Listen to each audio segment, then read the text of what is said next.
អុកញ៉ាប្រហោងក្នុងហេងឡុងត្រូវប៉ូលីសចាប់ខ្លួនខណៈអ្នកអុកញ៉ាលេងនវត្រាចេញមុខជួយអង្វរកម្ចាស់បំណុលឲ្យលើកលែងឲ្យអុកញ៉ាហេងឡុងផងអុកញ៉ាហេងឡុងស្វាមីអ្នកនាងចនច័ន្ទលក្ខិណាត្រូវបានសមត្ថកិច្ចឃាត់ខ្លួនពាក់ព័ន្ធនៅរឿងលុយកាក់រាប់សែនដុល្លារនេះបើតាមការបង្ហោះនៅលើគណនីផ្លូវការរបស់លោកផែងវណ្ណៈនារសៀលថ្ងៃទី5ខែមិថុនាឆ្នាំ2026នេះបើតាមសំណេររបស់លោកផែងវណ្ណៈបានរៀបរាប់ថាប្រភពពីអ្នកជំនួយម្នាក់បានឲ្យដឹងថាអុកញ៉ាមានតែងារតែអត់លុយគឺលោកហេងឡុងត្រូវបានសមត្ថកិច្ចនគរបាលនាយកដ្ឋានព្រហ្មទណ្ឌក្រសួងមហាផ្ទៃនាំខ្លួនតាមដីកាបញ្ជាឲ្យចូលខ្លួនរបស់តុលាការពាក់ព័ន្ធរឿងលុយកាក់រាប់សែនដុល្លារលោកផែងវណ្ណៈបានបន្តថាលោកបានព្យាយាមតាក់ទងអុកញ៉ាហេងឡុងដើម្បីសួរបញ្ជាក់ព័ត៌មានដែរតែមិនអាចតាក់ទងបានយ៉ាងណាតើតើទៅនឹងព័ត៌មានថាលោកអុកញ៉ាហេងឡុងត្រូវបានប៉ូលីសឃាត់ខ្លួននេះអ្នកអុកញ៉ាលេងនវត្រាបានរៀបរាប់លើគណនីផ្លូវការរបស់លោកថាខ្ញុំបាទសូមអង្វរករទៅម្ចាស់បំណុលចំពោះករណីអុកញ៉ាហេងឡុងផង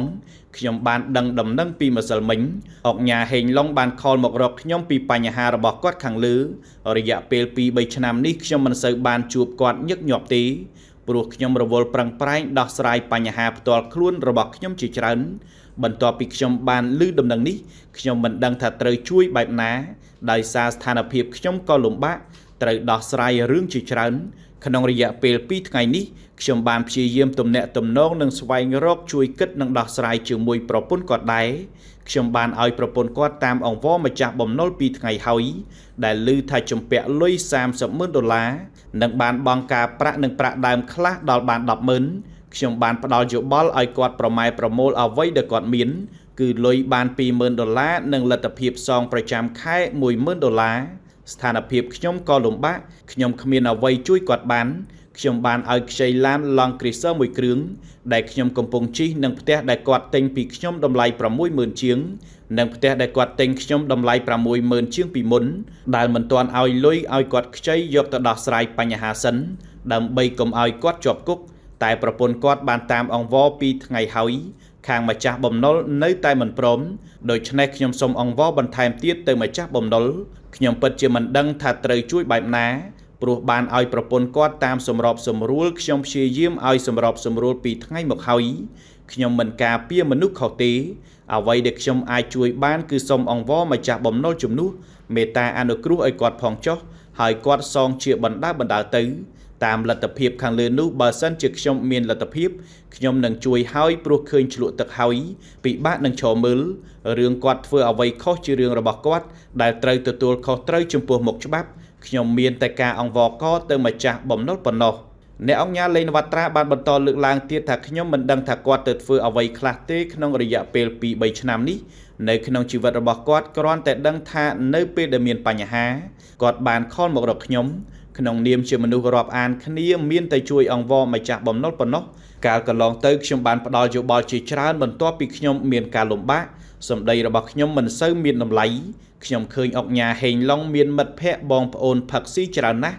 ដល់ពេលមានរឿងមិនមានអ្នកណាជួយសម្របសម្រួលតតែសោះគេខ្លាចប៉ះពាល់ដល់គេនេះហើយជីវិតនឹកឃើញកាលខ្ញុំមកពីកូរ៉េដំបូងបានស្គាល់ប្រពន្ធរបស់គាត់រហូតមកស្គាល់លោកអុកញ៉ាហេងឡុងតាមរយៈការងារសង្គមខ្ញុំក៏បានជ្រោមជ្រែងច្រើនដែរកាលពេលដែលខ្ញុំមានលទ្ធភាពរហូតរាប់អានគ្នា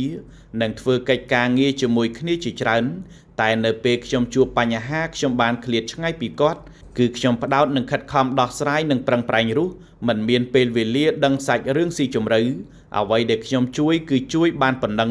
ខ្ញុំមិនមានបុណ្យស័ក្តិមានអំណាចនិងមានឥទ្ធិពលទៅជជែកបានទេ